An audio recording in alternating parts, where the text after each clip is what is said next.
Pagpalang araw guys, another basic pointers tutorials naman tayo about sa ating Hyundai Santa Fe na engine overhaul o engine rebuild. So dito guys, samahan nyo ako sa basic pointers kung ano yung mga pwede may bahagi kung paano magkabit, kung paano ina-assemble guys yung kanyang makina, parts by parts, mula sa crankshaft hanggang sa pagkabit ng kanyang piston ring, higpit, yung torque. Yung mga nagtatanong sa akin about yung mga torque, kung ilan yung torque guys. So dito sabaybayan nyo guys, hindi ko man ma-videoan isa-isa. Malaga makita nyo lang kung gaano natin kung paano natin tinira at sistema yung bawat parts na kinakabit natin hanggang sa umandar. So kung titingnan nito guys, talagang medyo mahababang video nga lang ito, almost 31 minutes, pero tiyagaan nyo na lang din para at least sa mga baguhan kung paano kinakabit yan, i-assemble. So malaking tulong to sa mga nag-aaral ng mga mechanic. So at least dito magkakaroon kayo ng idea, hindi lang yung pinaka basic, yun talagang kung paano siya binuo. So magkakaroon ka ng malawakang idea dito guys, kasi dito natin pinapakita kung paano natin in-assemble step by step kung ano yung mga proseso. Hindi man totally na mabidyoan lahat, mahalaga makuha nyo lang kung paano natin tinira. Okay, so malaking tulong to guys. So tsagaan nyo na lang yung 31 minutes natin na tawag yan video guys, yung haba nya. Pero pag sa maubos mo yung mapanood mo lahat yan, so malaking tulong na yun guys. So dito sa paraan na to, dito ko lang na ibabahagi yung kalaman natin na may share natin sa mga ibang mga katulad ng mekaniko na magkaroon ng idea na tulad ng mga ganito. At natin makina guys, pakiramdaman natin kung okay na ba yung tirada natin. So tara, let's go.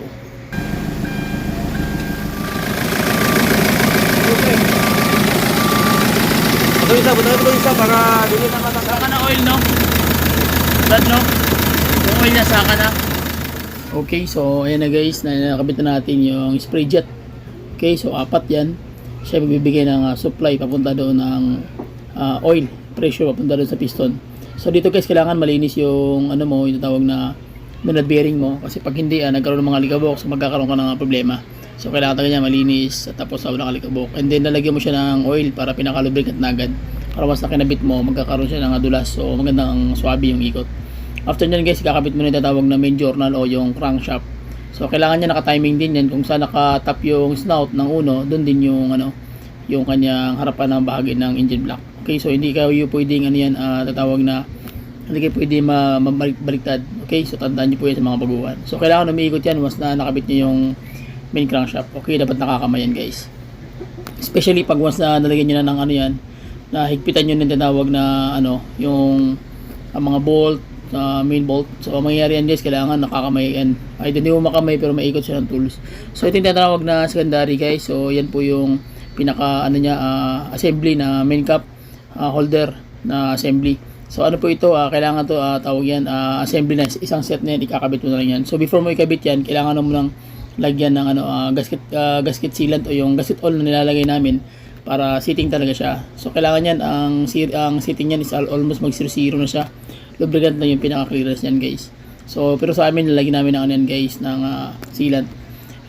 So para talaga hindi siya magtatawag na maglabas yung kanyang yung tatawag na oil o lalo na pag umaandar ng engine. So kailangan alam mo yung kapal nito, kasi pag hindi medyo sasabit ka. So magkakaroon siya ng oil leak sa ilalim. So problema malaki kasi nga tawag niyan magtatanggal ka na naman. So malaking trabaho. So tawag yan back job. Okay? So ayan na guys, kinalalagyan namin yan. After na natin may lagay yan, ikakabit naman natin yan. So on the spot na yan, diretso na yan sa sa engine block. Okay? So basic pointers pa rin, magkakabit kayo dito, kailangan alam niyo yung clearances na ilalapat niyo dito, kasi kung hindi, magkakaroon niya ng problema sa clearances ng ng main journal, yung kanyang clearance sa bearing. So kailangan talaga guys, meron kayong background idea dito. Talaga yung setting guys, kasi kung magkamali kayo ng setup, talagang medyo magkakaproblema. Magkakaroon siya tatawag na main journal knocking.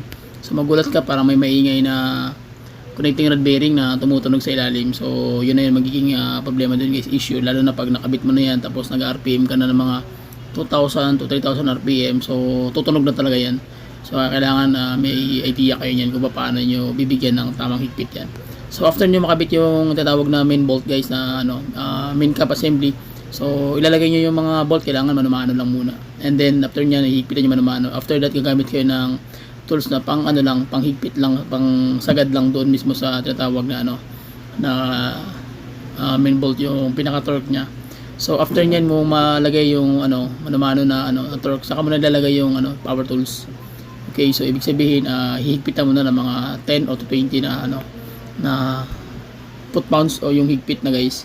So ganoon po yung paglalagay dito. So makikita nyo dito guys, gagamit na siya ng tools. Ibig sabihin na yan, manually na tools ang gagamitin mo dito para malapat lang lahat. So after mo malapat yan, ibig sabihin pantay na. So doon ka mag-finalize. Then after mo malapat yan guys, kailangan mo nang paikutin manually. So kailangan smooth lang yung ikot niyan para walang sabit. So after nyan, sa tingin mo na okay na, lapat na siya, saka ka maglalagay, gagamit na ng torque wrench. Para ito yung pinaka main final kung ano mangyayari after mong mag manually na paghigpit. So dito naman guys, marami nagtatanong sa akin ano daw yung higpit ng ng main bolt. So dito kasi sa paghigpit ng main bolt, marami kasi mga dito tawag niya ginagamit na technique. So lalo na pag nag-overheat. Mostly sa amin kasi mga engine dito guys, mostly sa amin nag-overheat talaga kami, titira namin dito. Nagbabawas kami sa head, na surface, tsaka yung sa engine block. So dito guys, una kong tira dito, ang higpit namin dito automatic 50 agad. So kailangan sentro yung pinaka pattern, kailangan hindi ka susuway dun sa pattern. Gitna ka muna, left and right hanggang matapos yun guys. So kailangan dito ang torque dito pinakamataas ito mga 80 to 90. So depende pa rin sa bolt na kinabit natin. So makita nyo guys, umikot yung after natin maghigpit. So umikot yung kanyang tinatawag na main journal. So ito guys, final na yan, sa mga 90 yung higpit namin dito. So makikita nyo talaga na talagang puspusan yung paghihigpit dito, talagang hindi siya basta-basta. Pero nakita nyo umikot yung crankshaft journal. So yun ang pinaka basic pointers talaga once nga na kayo, tinatawag na assemble na kayo. So yun po, kailangan umiikot ang main journal guys. Kasi pag hindi umiikot yan, patay, iyari. Okay, magkakaroon talaga ng problema. So kita-kita nyo guys, napaka-swabe ng ikot. So ibig sabihin panalo na. Okay, so last na yan guys, and then after na yan, okay na. So basic pointers pa rin, once nga kayo, kita nyo, dami ng kamay. Ibig sabihin, last na yan guys, na paghigpit, kasi sobrang dami na ng kamay na humawak. So nasa mga 90 na yan guys, kaya kailangan marami talaga. Wala pa tayong holder na pang-assemble, kasi manumano lang ginagamit natin guys. Okay. Okay, so after natin yan guys, maglalagay na tayo ng tatawag na set ng piston. So dito guys, binalik lang namin yung piston niya, hindi na namin binago kasi may-ari nag-suggest na mabigat na raw yung budget. So magbabago pa kami ng ng piston set. So ginawa ko, binalik lang namin guys. Although may mga scratches siya, pero pwede pa naman, hindi pa naman totally na groogy. So depende na kasi yan sa may-ari tsaka sa mekaniko. Kung mekaniko ka, kailangan alam mo rin yung pwedeng ibalik o hindi na. So makita nyo guys, alam nyo hindi talaga yan bago. So binalik namin kasi nga Santa Fe yan, medyo nahirapan kami sa Jensen ng pyesa, Sambuanga pa kami umorder, minsan nga Pampanga pa sa Manila. So nahirapan na yung may-ari, tsaka laki na ng gastos niya. Although halos na pati yung liner ito guys, talagang binago na rin namin. So dito guys, basic pointers pa rin, meron akong tutorial yan about sa pagkabit ng piston set. So dito kailangan alam mo yung pagkakabit nito, tsaka yung clearances na yan, kung paano mo kakabit isa-isa yan yung kanyang tatawag na piston set. So may mga timing din yan guys, may mga timing marks din yan. So hindi ko na babanggitin, pero kasi na-vlog na natin na one time yan. So dito pa magkakabit po pala kayo ito, kailangan maraming oil yung kanyang piston canal. And then tawag yan, umiikot, may play. Kasi kung walang play yan guys, magkakaroon ng problema yung liner mo. Once na umaandar ng makina, yung tension yan, pag mainit ng engine, yung tatawag na tension ng ring, at hindi maganda yung lapat ng lips ng ring mo, magkakaroon ng problema, sisikip yun. So mag-overheat yan. Ang tawag dyan, hindi niya tawag yan yung liner niya masisira. So magkakaroon siya ng engine overheat naman. So sakit na naman sa ulo. So magkakabit kayo ito guys, kailangan naka timing mark. Tapos alam mo yung paano mo siya tinanggal, lalagyan mo ng marking yung mga conrod bearing, yung connecting rod cap. So kailangan may marking yun guys. So magkakabit nito, kailangan siya, naka-pattern talaga yung piston ring kung saan nakatapat. And then yung niya, yung natawag niyan, yung marking niyan, may number or letters yan guys, dapat nasa top talaga yan. Kasi pag hindi yan nasa top, magkakaroon ng problema. So mababaliktad yung compression. Instead na compression, magkakaroon siya ng low power kasi nga imbis na mag-compress, hindi siya mag-compress kasi lumulusot na yung power doon sa loob ng ring kasi nga baliktad yung magkakabit mo. So yun po yung mga basic pointers dito. So dito naman sa conrod bearing guys, meron ding marking yan. Yung bearing niya, kailangan alam nyo po yung pagkabit niyan. Kasi makikita nyo dito may mga parang hiwa yan. So yung hiwa kailangan mo itapat din sa kabila. Kasi pag hindi mo yan natapat, magkakaroon ng problema. Wala na supply ng oil. So kailangan talaga meron siyang marking. Kailangan kumbaga alam mo kung paano kinakabit. So kailangan mag-assemble ka dito guys. Kailangan may konting background ka talaga. So research ka muna, magtanong, Tapos hindi naman bawal magkamali, kasi kung hindi ka nagkakamali, walang fail, wala kang stepping stone, kumbaga wala kang aapakan na hagdanan para ma-reach mo yung success. So kailangan talaga lahat ng mekaniko nagkakamali, guys. So dito makikita guys yung connecting rod bearing na kinakabit natin. So dito tinatiming talaga yan. Sa mga baguhan, kailangan once na magtanggal kayo o magkabit kayo, markingan nyo muna, and then tingnan nyo mabuti kung okay ba yung setup bago nyo kabit. Okay, para hindi ka magkamali, kasi pag-diagnose ng makina, guys, once na magkabit na kayo nyan, kailangan na-diagnose mo na talaga lahat, especially nag-overhaul ka. Hindi lang porket yung makina may problema, dinadiagnose mo. Kahit yung nag-overhaul ka, guys, kailangan nagda-diagnose ka. Bakit? Kasi alam mo yung kinakabit mong pyesa. Na once magkabit ka ng pyesa, kailangan alam mo kung tama ba yun o hindi. Kasi pag hindi mo dinadiagnose yan habang kinakabit mo, nag-assemble ka, pag umandar na yan, malaki na problema yan, kasi magkakasira-sira na yan. Okay, so malaki ang trabaho, double na back job na, so talagang hindi maganda. Kaya kami, pag nag-assemble kami, sabi nga, dinadiagnose muna namin. So assurable talaga na wala nang balik-balik. So dito, naghigpit na kami ng tinatawag na connecting rod bolt. So ang higpit nito, guys, sa mga 30 to 50. So mataas na yung 50, guys. Depende pa rin sa bolt kung hanggang saan ang ikot ng bolt. So dito, guys, kailangan pag maghigpit ka nito, alalay lang, kasi once na sobrang higpit baka ma-loose thread. So pag na-loose thread yan, mas masakit na sa ulo. So kailangan yan tama-tama lang din. And then after nyo, mahigpitan nyo na yan, kailangan umiikot yung tinatawag na main journal lang, malambot lang, smooth lang yung ikot niya. Para once na mag-start kayo, talagang walang sabit yung ring, conrod bearing, minrod bearing. So okay na siya, panalo na. So po yung mga basic pointers yan sa mga makina na ganito. Okay, so ayan na, guys, makikita nyo sa pinapaikot na natin ang makita ng tools. So ibig sabihin, pag nakamay mo lang yan ng napaka smooth ikutin, ibig sabihin yung kinabit mo na piston ring tsaka yung piston, walang sabit, smooth lang siya, ibig sabihin okay. Kasi pag once nga pag inikot mo, guys, ng manually yan at sumabit, matigas ikutin yung main journal, ibig sabihin may sabit yung tinatawag mo na na connecting rod bolt. So either connecting rod bearing o yung piston ring sumasabit doon sa liner or cylinder wall liner. So ibig sabihin, huwag mo ituloy, kasi pag tinuloy mo yon, pinilit mo, pag pinandar mo yan, guys, punit yung liner mo, o hindi punit din o wasak yung connecting rod bearing. So yun po yung delikado doon, kaya kailangan be careful. Okay, next move natin gagawin is yung kanyang gear cover ng kanyang oil pump. So ayan po yan sa pambahagi ng kakabit yan dun mismo sa takip sa main journal, guys, may snout. So tapos ang gamit natin na sealant is yung gasket oil. So marami na gumagamit yan, guys, kasi nga maganda siyang gawing sealant, kasi once na habang tumatagal mahirap siyang tanggalin. So ibig sabihin parang rubberized na siya kung dumikit, kaya iwas siya sa oil leak. So ito yung pinaka the best bet. Pero kung magkamali ka naman ito paglagay, sobrang dami, magiging siya cause ng clogging. So sa tinatawag na oil passage, so nagkakaroon ng clogging yan, guys. Marami na ako na-encounter niya na sobrang paglagay ng mechanic. So anong nangyari, kinain yung mismo yung gasket oil, at nag-clog doon mismo sa may oil filter housing assembly. So wala na supply ng oil, yun ang problema, overheat pa rin. Okay, so kailangan marunong kayo maglapat niyan, kailangan tama-tama na yung lagay. Okay, kasi kung hindi kayo marunong maglapat ng kapal ng sealant, so magkakaproblema talaga. Matutulad, guys, sa sinabi ko kanina na nag-overheat yung Ford Ranger po, wala yun. So nangyari talagang backlash 3.2.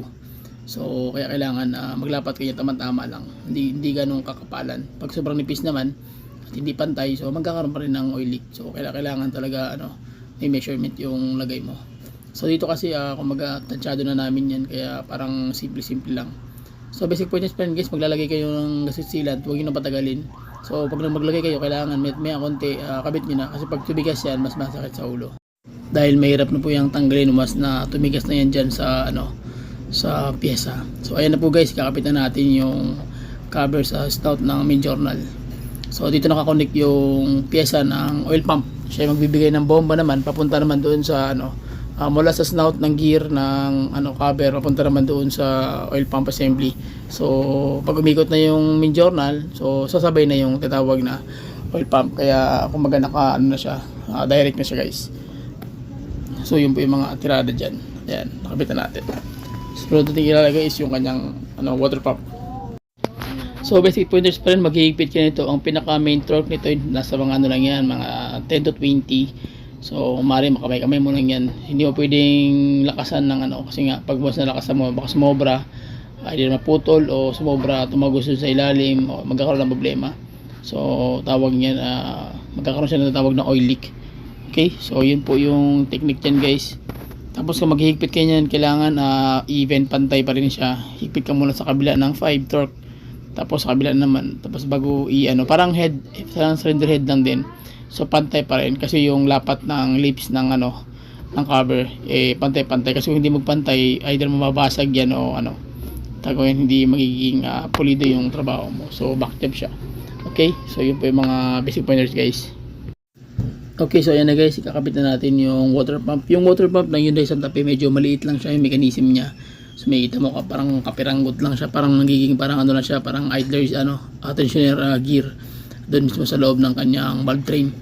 So yun po yan, ganun siya kaliit yung kanyang water pump. Pero may tanong pala sa akin about sa water pump guys. So sa water pump naman, ang function talaga niyan is magbigay ng tawag niyan ng daloy o ng pinaka pressure ng cooling system ng either coolant o water o tubig ba kaya. So siya magbibigay ng pressure doon sa sa system ng mula sa radiator to sa engine, kasi init yan, mabalik yung radiator and vice versa. So kailangan maganda yung fin ng water pump mo.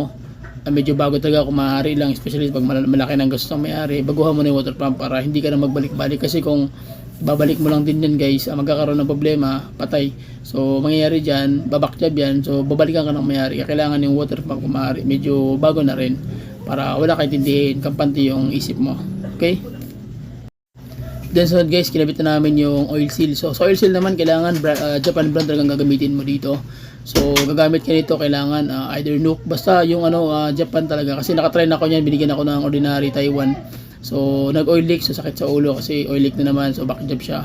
Pero hindi namin kasalanan. So anong nangyari guys, nagpabili ako ng bago, and then nagpa-charge na rin ako ulit, kasi nga tawag yan kasalanan ng may-ari dahil siya mismo bumili. Sabi ko nga Japan, binigyan ako ng made in ibang brand na ordinary, so sakit sa ulo, so bayad siya additional. So yun po yung mga diskarte yan guys, para hindi ka talaga ikaw magsabi na sabi mo na ganun tayong brand. Either wag mo ikabit, pero pag pinilit ka niya, kabit mo, pero another transaction.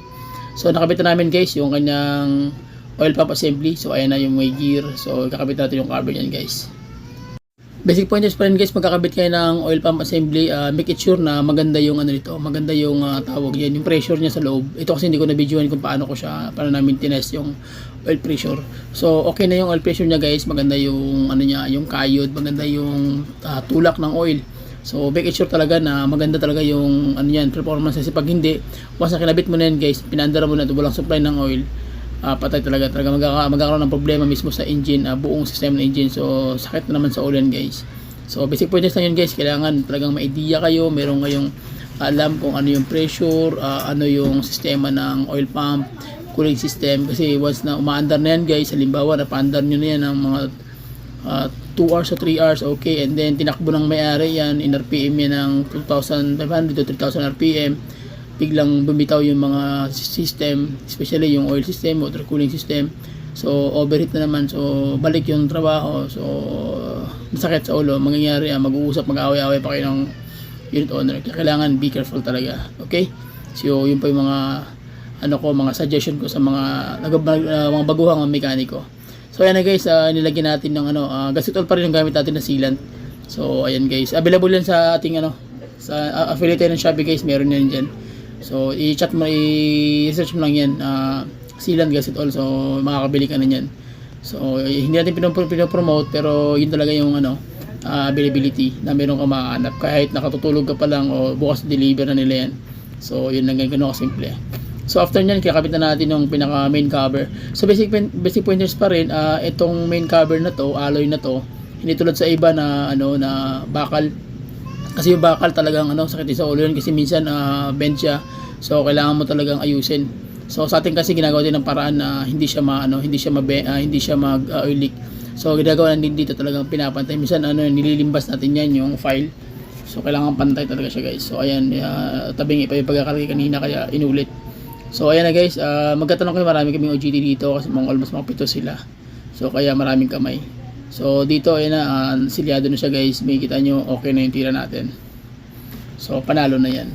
So basic pointers pa rin, ang higpit pala ng ano ng bolt ng kanyang crankcase. Nasa mga ano na yan guys, mga 10. So maximum na yun ng 15. Pag lumampas pa yan, wala na yan, maano na yan, maano na yan, masyado ng ano yan, mahigpit. So baka maputol na yung ano yung bolt o yung ano pwedeng mapigtas na yung ano mo diyan, yung gasket mo. So kailangan nasa tama-tama na yung lapat.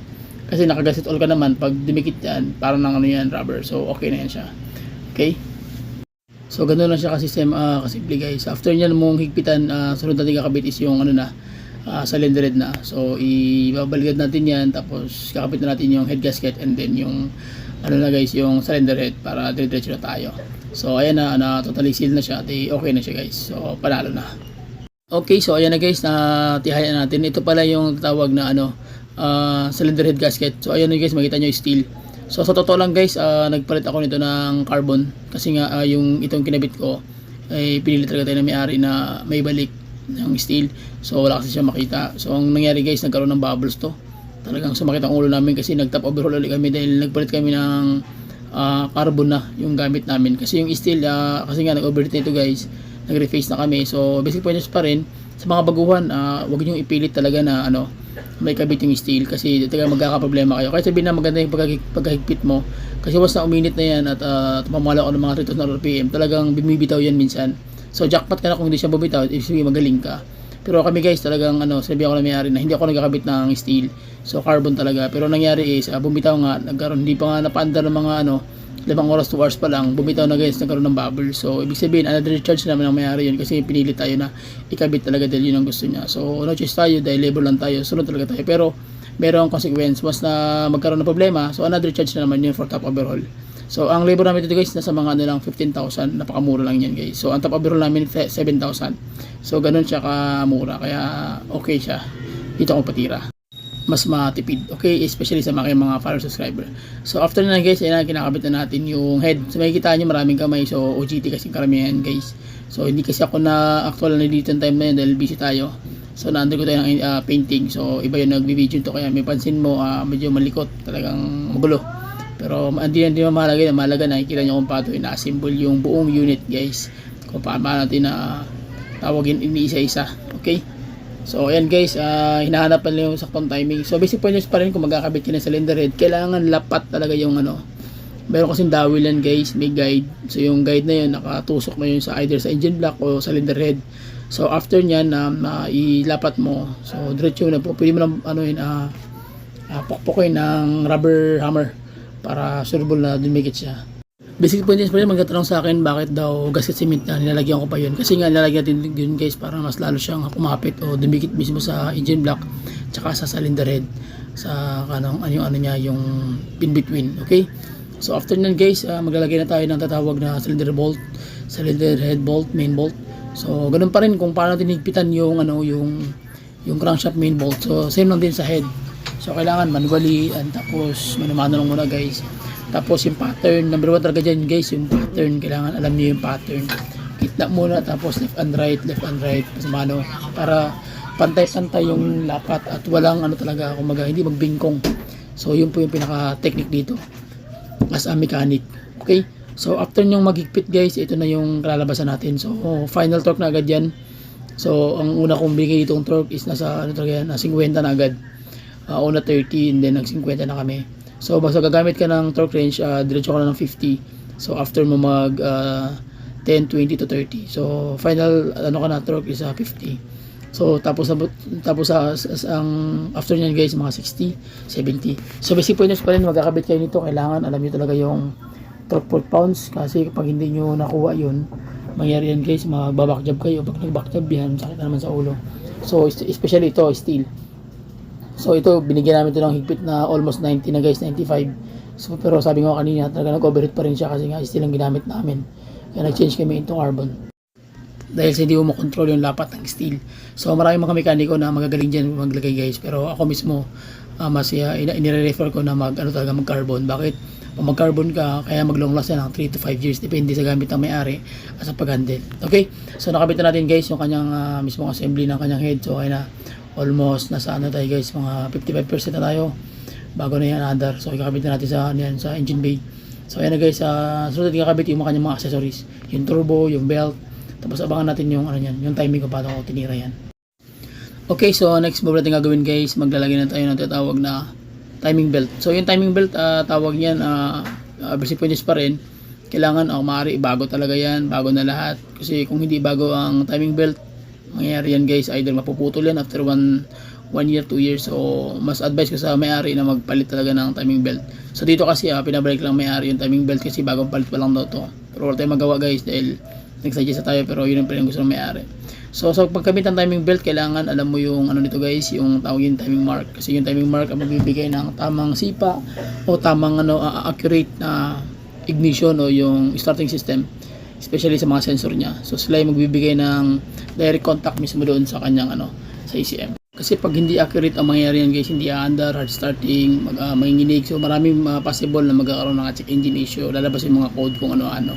So yun po yung mga basic pointers guys. So ayan na guys, nauna naka-timing na yan mismo yung kanyang camshaft. Makita niyo yung marking, ayan. So nasa gitna lang yan. So after nyan, dito naman sa tensioner bearing, automatic na yan. And then dito naman sa kanyang guys, sa main crankshaft. Simple lang mechanism yan guys, ayan So merong gatla o yung merong hukay. So halos dalawa lang yung pinaka main timing, yung kanyang tawag niyan, yung camshaft at saka yung main crankshaft. Okay, so after nyan guys, kakabitan natin yung buong assembly. So hindi ko na na-videoan kasi medyo na-busy ako pagka guys. Kasi marami akong titira ngayon. So ayan na, nakabitan natin yung intake manifold. Diretso na yan guys, intake manifold accessories. May contact yung turbo, isasalpak na natin yan. So ayan na guys, almost nasa na tayo, mga 70% na tayo. Okay, so pati yung kanyang yung torque converter doon, yung transmission kakabit na yan guys, diretso na yan doon. So yung mga injector niya, ayan, swabing, mga bago talaga. So dito nakabit natin yung tatawag na turbo. So pag ng turbo guys, wag niyo nang baklasin. Pag matapos yung linisan, buuhin niyo agad, tapos ikabit niyo diretso na lahat, salpak na para easy lang siyang easy to install. Okay, so ayan yung turbo guys. Kasi pwede magkakabit kayo ng turbo, kailangan check niyo muna yung impeller. Kasi pag hindi, patay. So ating mga birador guys, si Kabuliching Agi. So ayan, ating shoutout sa aking birador, si Brad Pingre Ramos ng Carson TV. So dito guys, marami tayong tuturuan dito ng mga OGT, tsaka yung mga gusto matuto, welcome. So pwede kayong mag-ano sa akin, pwede kayong dito, pwede kayo sa shop ko. So nangangailangan ako ng helper. So ayan na guys, so plaster na. So ikakabitan na natin yung buong makina doon sa engine bay. So ayan na, nakabit na almost yung mga 90% nating tira, panalo na yan. Ayan guys, so makikita nyo talagang yung tira natin na talagang medyo okay na rin. So yun nga, binabalik ko nga kanina yung kwento ko kanina, talagang naginayang ako kasi nga pagkabit namin dito, pinanda namin 2 hours, talagang sumagat ang ulo namin dahil nag-backjob siya kasi nga nagkaroon siya ng bubbles. Kasi yung yung head gasket na nabili is yung tatawag na steel. Pero syempre normal na talaga dahil yun ang gusto ng may-ari, so no choice tayo. Pero as a mechanic, kailangan kung ano yung pinaka the best para sa iyo, yun talaga ang gagawin guys. Pag hindi, makipag-usap ka ng maayos sa may-ari para hindi ka magkaroon ng problema. Okay? So dito guys, kinabit na namin yung buong makina. So ayan na, nakakabit na almost na siya, nasa mga 95% na. So nakabit na rin sa transmission, panalo na, papanali na lang yan. So mga berador, shout out sa ating mga berador. Grabe yun, mga lupito mga berador ba. Dali na matagyan nandito? Yan sabi niya. So basic pwede pa rin guys, once na nakabit nyo na yung makina sa engine bay, so make it sure na nakakabit talaga yung lahat ng sensor na tinanggal nyo. So double check nyo yung electrical system, especially yung mga socket, kung di ba nabasa ng crudo, ng oil, o nagkaroon ba ng mga inat dyan pagkabit o pagtanggal ng makina. Kasi kung magkakaroon ng ganyan guys, magkakaroon ng problema tayo yan. So hindi na-under yung engine mo. So yun na guys, nakabit na natin, so double check na lang tayo, yung konti pa-under natin ito. So tingnan natin kung okay ba yung tira natin. So ayan guys, lobat na tayo. Check engine, start. Ayun, nawala na. Lobat yung cellphone ko. Panalo na. Kwarta na. Okay.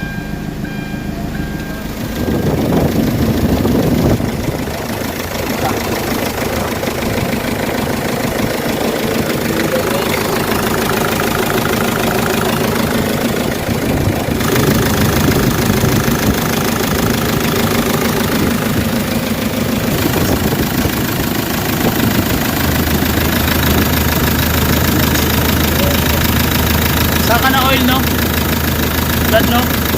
Yung oil niya saka na. Ano? So hanggang dito lang guys, maraming salamat sa inyo sa walang sawang suporta sa aking mga follower, subscriber at sa mga ating mga manonood, sa ating mga bagong mekaniko at sa ating mga banggitan at ating mga unit owner. So please subscribe my YouTube channel, share my video, bye bye and God bless. See you.